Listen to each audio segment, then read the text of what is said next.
1990년 8월, 무더운 여름이 서서히 끝자락을 향해 가던 서울. 그 중심에는 거대한 관문 서울역이 있었습니다. 당시의 서울역은 오늘날과 달랐습니다.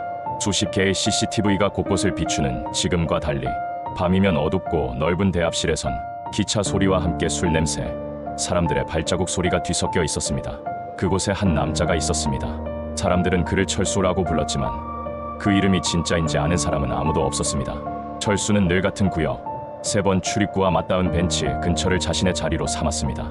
얇은 담요 하나를 몸에 두르고 낡은 보따리 하나에 전 재산을 넣은 채 밤이면 마치 역사의 그림자처럼 사람들의 발길 사이에 몸을 웅크리고 잠들었습니다. 하지만 1990년 8월 12일 밤, 늘 보이던 그가 서울역에서 연기처럼 증발해버립니다.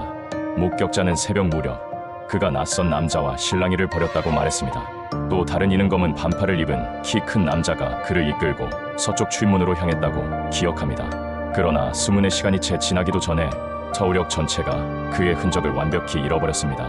한 사람의 존재가 하루아침에 사라진다는 것, 그것도 수천 명이 오가는 대한민국 최대의 역 한복판에서.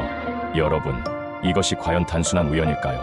지금부터 34년의 세월을 거슬러 서울역 한복판에서 벌어진 이 불가사의한 실종을 따라가 보겠습니다.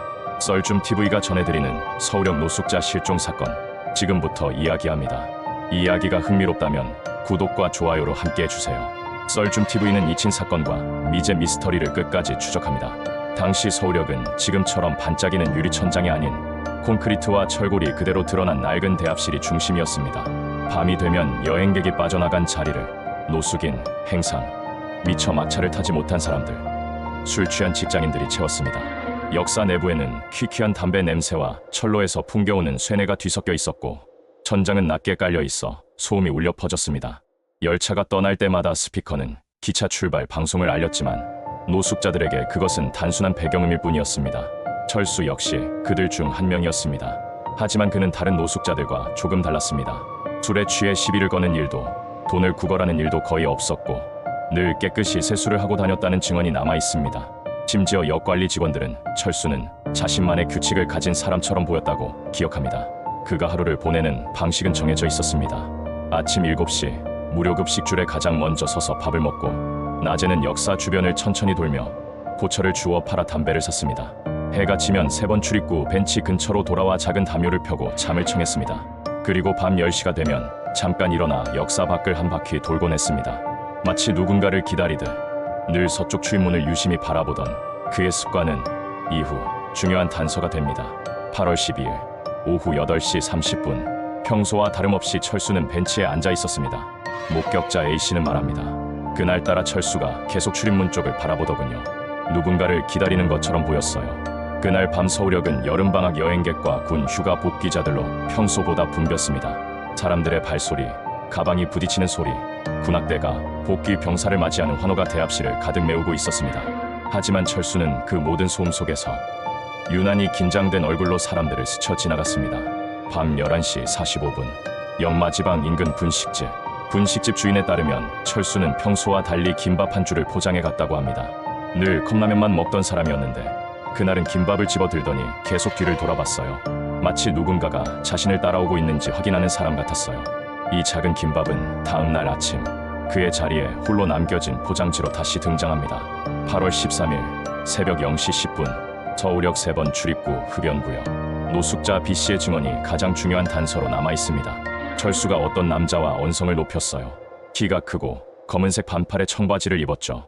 잠깐 실랑이가 있었는데 그 남자가 철수의 어깨를 툭 치며 가자라고 말했어요. 둘은 서쪽 출입문 쪽으로 걸어갔습니다. 당시 새벽 공기는 후텁지근했고 기차가 끊긴 역사는 인적이 드물었습니다. 만약 누군가가 철수를 데리고 나갔다면 그들을 지켜본 사람은 극히 소수였을 것입니다. 새벽 1시 이후 철수를 본 사람은 단 한 명도 없었습니다. 그가 잠을 청하던 벤치에는 단 하나, 김밥 포장지만 덩그러니 남아 있었습니다.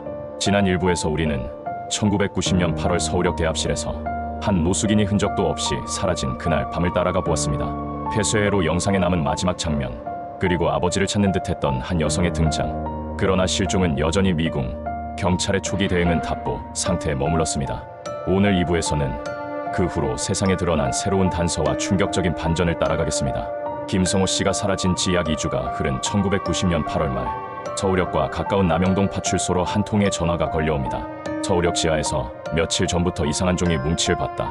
제보자는 쓰레기 수거를 맡은 청소 근로자였습니다. 수거된 종이에는 삐뚤빼뚤한 글씨로 해가 뜨기 전 나는 그림자가 된다라는 문장이 반복돼 있었습니다. 경찰은 김 씨의 메모와 비교했지만 필체는 유사하나 완벽히 일치하지 않는다는 감정 결과가 나왔습니다. 누군가가 그의 글씨체를 흉내냈거나 김 씨가 심리적 혼란 속에서 변형된 필체를 남겼을 가능성이 제기됩니다. 1991년 초 서울역 리모델링 공사 중 역사 아래 방치돼 있던 폐쇄 통로가 발견됩니다. 이곳은 일반인 출입이 금지된 구역으로 공사 관계자는 인적이 드문데도 안쪽 벽에 낯선 낙서가 있었다고 증언했습니다. 낙서에는 이곳은 기억을 삼키는 장소라는 문구와 함께 내일 해가 뜨면이라는 일부 메모와 동일한 문장이 적혀 있었습니다. 문제는 통로 입구가 내부에서만 잠금이 가능했다는 점이었습니다. 만약 김 씨가 이곳에 스스로 들어갔다면 그는 어떻게 다시 문을 잠근 채 사라질 수 있었을까요? 일부에서 언급된 정장을 입은 중년 남성과 함께 있었다는 택시 기사 제보는 당시 큰 주목을 받았습니다. 그러나 CCTV 어디에도 남성의 모습은 포착되지 않았고 목격 시각 전후로 해당 구역의 카메라가 동시에 일시 정지된 사실이 뒤늦게 밝혀졌습니다.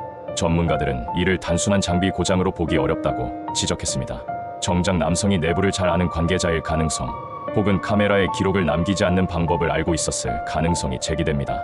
김 씨의 딸이라 주장했던 이주연 가명 씨는 실종 6개월 후 다시 경찰서를 찾습니다. 그녀는 한 장의 오래된 가족 사진을 내밀며 이 사람이 제 아버지가 맞다고 진술했습니다. 하지만 사진 속 남성은 실종된 김 씨와 닮았지만 동일인이라 단정하기 어려운 얼굴이었습니다. 더 이상 수사가 진전되지 않자 이 씨는 혹시 아버지가 의도적으로 자신을 피하고 있다면 추적을 멈추고 싶다는 말을 남기고 발기를 끊습니다.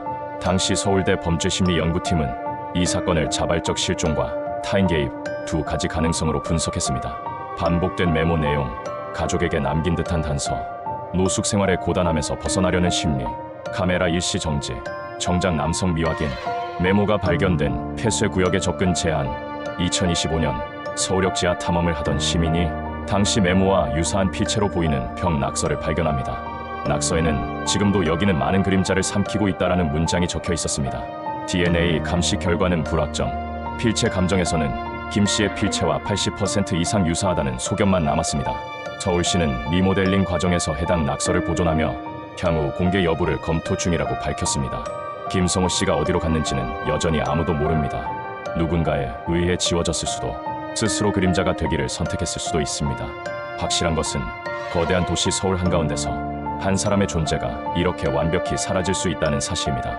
우리 주변에도 이름 없이, 얼굴 없이 사라져가는 이들이 있습니다. 그들을 끝까지 기억하고 기록하는 것이 우리가 이 사건에서 배워야 할 최소한의 책임일지 모릅니다. 여러분은 어떻게 생각하시나요? 김성호 씨는 과연 자발적으로 그림자가 되었을까요? 아니면 누군가의 치밀한 손길 속에서 사라진 것일까요? 여러분의 의견을 댓글로 남겨주세요. 다음에도 세상에 숨겨진 이야기를 파헤치는 썰줌TV가 새로운 미스터리와 함께 돌아오겠습니다.